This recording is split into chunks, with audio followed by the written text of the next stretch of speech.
Halo, apa kabar? Kembali berjumpa dengan kami. Saya Harus Munarif dan Bung Rocky Gerung.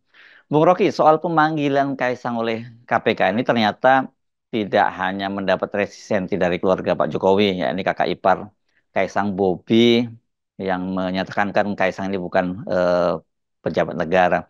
Tapi ini yang mengejutkan juga datang dari anggota DPR. Anggota DPR Komisi 3 dari fraksi Demokrat, yakni Benny Kaharman juga menyatakan bahwa Kaisang itu bukan pejabat dan bukan penyelenggara negara. Jadi dia mengingatkan agar KPK itu jangan bikin gaduh. Ya, ternyata ada batas juga pengetahuan anggota DPR terhadap kasus korupsi yang disebut sebagai korupsi.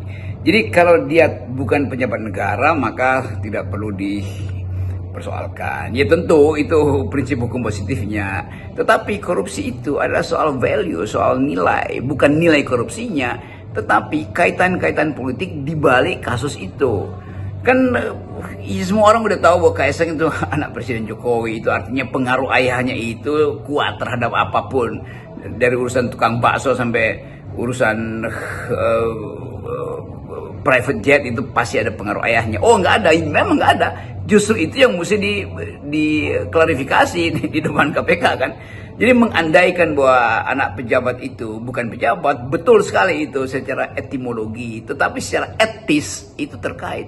Karena itu ada prinsip bahwa gratifikasi itu bahkan bisa diselundupkan melalui orang-orang yang dekat dengan kekuasaan, apalagi anak presiden. Nah ini tentu menimbulkan kecurigaan. Apakah sejauh itu kemampuan berpikir dari anggota-anggota DPR? Apakah sejauh itu kematangan etis dari anggota-anggota DPR?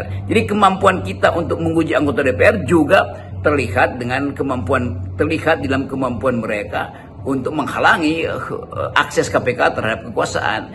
Apakah Kaisang itu bagian dari kekuasaan? Bukan. Kalau dia bukan bagian dari kekuasaan, maka tidak mungkin KPK akan incar itu. Tetapi ada prinsip pada KPK bahwa hembusan angin itu yang bertiup dari istana itu bisa menumbangkan bahkan ranting-ranting beringin sisa penebangan dari si presiden sendiri kan. Nah ini intinya adalah kejujuran kita untuk menilai kesantunan di dalam politik. Apakah santun kalau anak presiden mondar-mandir dengan private jet? Ya santun aja kalau dia punya sendiri, santun aja kalau dipinjam oleh orang lain, santun aja kalau dia sewa. Ya kesantunan itu yang mesti dicurigai. Apakah sekaya itu anak presiden? Apakah sekuat itu anak presiden untuk punya koneksi? Pasti di belakang itu, atau minimal ada kecurigaan bahwa di belakang itu ada koneksi kekuasaan dengan siapa? Ya dengan ayahnya. Jadi itu sebetulnya prinsipnya untuk mulai dugaan. Jadi presumption of innocent nggak berlaku di situ justru kan. Karena KPK tetap harus punya presumption of guilty supaya dimungkinkan untuk diperiksa. Presumption of innocent itu adalah hak hakim sebelum diputuskan ya presumption of innocent. Tapi KPK kan punya peralatan untuk mencium semacam bau awal dari gratifikasi. Jadi dengan cara itu aja kita udah bisa paham bahwa KPK memang punya hak moral minimal. Setelah itu adalah hak hukum. Ini kalau ada anggota DPR Komisi 3 yang kemudian membawa hukum, kok ngomong seperti itu ya? Sudah begitu rusak dan keblingernya kah bangsa ini? Ya pada akhirnya menguji konsistensi dari anggota DPR untuk jadi proponen, jadi pemuka pemberantasan korupsi. Nah kekuasaan itu ada di depan mata dia tuh, yaitu Kaisang itu ada tubuh kekuasaan. Ya dia tapi ketua partai iya, tapi partai itu partai yang disulap untuk ditempelkan pada kekuasaan. Apa pembuktiannya? Ya gampang aja nanti pembuktiannya. Yang penting jangan halangi dulu KPK untuk mencoba masuk di dalam lingkaran setan ini, lingkaran yang dikendalikan oleh setan. Nah, hal yang kedua adalah biarkan pers ikut memantau. Jadi kalau anggota DPR berupaya untuk menghalangi, justru pers akan makin curiga kenapa dihalangi. Apakah ada kesepakatan antara DPR dan pihak istana untuk menekan kasus ini supaya tidak jadi kasus seleber. Padahal kasus ini sudah diselebritikan, jadi kasus yang jadi pembicaraan satu negeri bahkan di luar negeri. Nah kemungkinan terburuk adalah adalah Kaisang paling tidak datang ke KPK, lalu KPK bertanya, lalu timbul isu baru, apakah Kaisang itu secara rutin memakai private jet, kan itu juga mesti diketahui kan. Kalau secara rutin artinya makin kuat dugaan bahwa ini ada semacam koordinasi kekuasaan di belakang private jet itu, dipakai buat apa aja misalnya, ya boleh aja diterangkan di situ, tapi kejelasan itu mesti ada. Mudah-mudahan memang nggak ada apa-apa kan. Dan itu pentingnya supaya kecurigaan publik tidak makin lama mengental. Jadi gertakan DPR itu sebetulnya gertakan orang yang justru bagian dari kong kali kong ini kan.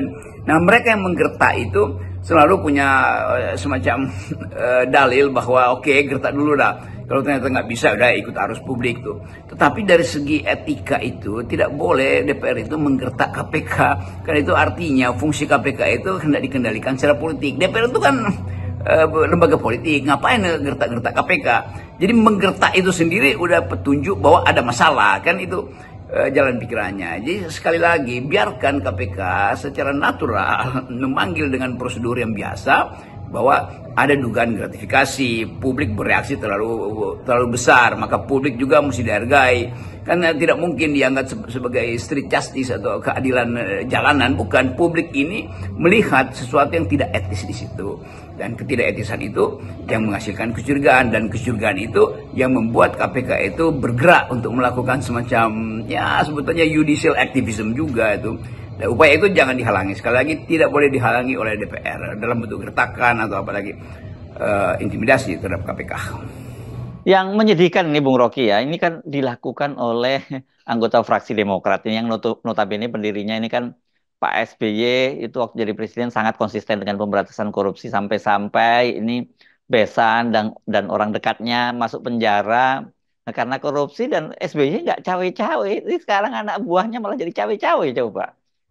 Ya kita tahu Demokrat ada di dalam bagian dari kekuasaan dalam Kimpres, bahkan ketua partainya Agus Harimurti itu adalah anggota kabinet Jokowi itu.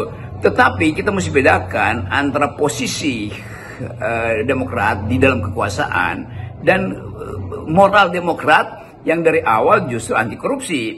Kan di kalangan Demokrat upaya pemberantasan korupsi bahkan menyangkut keluarga yang dekat dengan Pak SBY, tapi Pak SBY konsisten bahwa oke, silahkan adili lingkaran terdekat beliau ketika jadi presiden yang pada akhirnya pada masuk penjara semua kan. Jadi value itu yang diingat oleh publik. Publik tidak mengingat nego politik antara Pak Agus Harimurti dengan Presiden Jokowi. Itu urusan Pak Prabowo yang menghubungkan Demokrat dengan Pak Jokowi karena keadaan politik pada waktu itu yang tidak memungkinkan Demokrat bersekutu dengan PDIP atau dengan partai lain sehingga harus masuk di kabinet Pak Jokowi di Kimpres itu kan. Tetapi ide pemberantasan korupsi tidak boleh diandalkan atau direferensikan pada kedudukan Agus Harimurti sebagai menterinya Jokowi. Demokrat tetap partai yang di dalamnya ada value. Demokrat tetap partai yang berupaya untuk mengunggulkan lebih dahulu etika politik ketimbang negosiasi politik, apalagi di bidang korupsi itu. Jadi saya bisa ucapkan satu poin bahwa tetap ada orang atau banyak orang yang ingin mengingatkan pada Partai Demokrat bahwa partai ini diasuh dalam upaya untuk memberantas korupsi karena proses-proses politik kemarin justru menunjukkan sikap Demokrat yang tegak lurus dengan etika politik tuh, bahwa terjadi kecelakaan sejarah sebut aja dalam tanda petik sehingga partai Demokrat itu harus bersekutu dengan kekuasaan. Tetapi persekutuan itu adalah persekutuan taktis, bukan persekutuan etis. Kan itu dasar berpikir kita kan. Jadi kita ingin kembalikan problem Kaisang ini sebagai problem hukum dan problem politik sekaligus. Secara hukum KPK berhak untuk mengintai apakah di situ ada gratifikasi. Secara politik KPK berhak untuk memutuskan apakah isu ini bisa dihalangi oleh para politisi. Kan itu intinya. Publik akan menekan terus supaya KPK jujur aja memanggil lalu memeriksa dan dibuka ke publik. Kalau kita menyimak dari pernyataan Beni Harman tadi ya, ini kan kelihatan sekali bahwa kekuatan politik domestik ini baik di eksekutif maupun di legislatif itu sangat melindungi Jokowi dan keluarganya. Tapi saya pikirkan mata dunia internasional, terutama media asing itu sudah tertuju ini dan mereka menyoroti Jokowi dan keluarganya. Ini selain Jokowinya despot, itu keluarganya juga korup. Desakan internasional pasti tiba. Kan kalau kita baca publikasi internasional menyorot Indonesia justru pada kasus yang menyangkut keluarga presiden. Jadi kalangan akademis di Australia, beberapa kampus juga di Amerika itu saya baca risalah-risalah chattingan di antara mereka itu menunjukkan bahwa aspek korupsi ini atau sebut aja aspek potensi gratifikasi itu ada pada kasus Kaisang dan private jet itu. Jadi sebetulnya poin dasar kita adalah ingin supaya itu justru diterangkan apakah betul atau apakah tidak betul, apakah ini permainan intelijen asing atau apakah ini betul-betul dukungan asing untuk memungkinkan Indonesia memulihkan harkat dia sebagai negara yang beradab sehingga tidak melindungi potensial corruption, apalagi korupsi secara kasat mata. Jadi hal-hal yang menyangkut keinginan publik bahkan dibaca dengan baik oleh media internasional, di Straits Times, di Guardian, New York Times, tinggal nunggu di Financial Times. Jadi semua hal yang kita sebut sebagai upaya pemberantasan korupsi juga menjadi orkestrasi bersama dunia. Kan korupsi itu udah dianggap sebagai extraordinary crime, setara dengan terorisme. Jadi mungkin juga nanti soal lingkungan akan disebut sebagai ekoterorisme tuh. Tetapi ekoterorisme dalam pengertian upaya untuk menteror lingkungan itu dengan maksud mengangkut hasil-hasil ekstraktif industri kan dengan cara yang ilegal tuh. Namun kita mesti percaya bahwa negeri ini bisa ditumbuhkan kalau ada kejujuran dari pihak legislatif. Kan partai-partai yang ada di Senayan itu kan memang asuhannya Pak Jokowi. Jadi mudah dimengerti kalau Partai Demokrat melalui Saudara Beni itu mengucapkan hal yang terbaca sebagai gertakan, terbaca sebagai upaya untuk menghalangi. Ini juga bisa disebut sebagai obstruction of justice dengan dalam kapasitas imunitas juga dia bisa ditembus oleh dalil obstruction of justice. Tetapi yang lebih penting adalah memperhatikan opini publik. Ini bahaya kalau anggota DPR mewakili konstituennya, sementara konstituennya menginginkan ada proses hukum, sementara anggota DPR menghalang-halangi itu. Jadi kacau sebetulnya koordinasi antara parlemen yang anggotanya mewakili satu kelompok masyarakat yang memilih Partai Demokrat. Nah, sekarang kita tinggal menunggu konsistensi KPK. Apakah mereka mau mengembalikan marwahnya, itu tetap memanggil Kaisang dan serius nih, bukan hanya formalitas, kendati ada ini intensi ya dari DPR untuk menghalangi.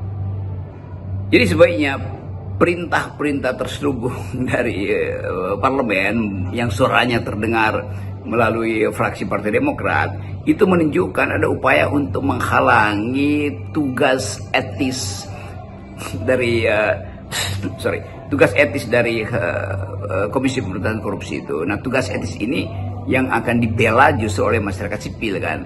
Nanti akan ada demo besar-besaran lagi bahwa DPR menghalangi hak KPK. Sementara KPK sendiri berupaya untuk memulihkan citranya bahwa dia bukan lagi yang menempel pada kekuasaan, tapi yang ingin otonom untuk memperlihatkan marwah dia atau kemuliaan dia sebagai lembaga hukum pemberantasan korupsi. Jadi kita ingin melihat KPK lanjutkan aja fungsi itu, kendati memang ada wacana DPR ingin menghalangi, biarkan aja itu wacana itu berlangsung, tetapi dalilkan juga bahwa silahkan berwacana karena DPR itu adalah lembaga politik, macam-macam pertimbangan politiknya, macam-macam negosiasi kekuasaannya, tetapi KPK harus terus mengusut itu. Bukan atas dasar tekanan publik, tetapi atas dasar prinsip bahwa semua kecurigaan yang menyangkut potensi gratifikasi harus diusut oleh KPK. Apalagi kalau publik memang, nalar publik itu mulai mengendus adanya bribery, ada gratifikasi dalam kasus private jet itu. Jadi kita tunggu perkembangan yang mungkin kan ada temuan-temuan baru dari KPK sambil mengucapkan Terima kasih Bung Rocky, salam 0%. salam akal sehat. Tetap 0%. akal sehat.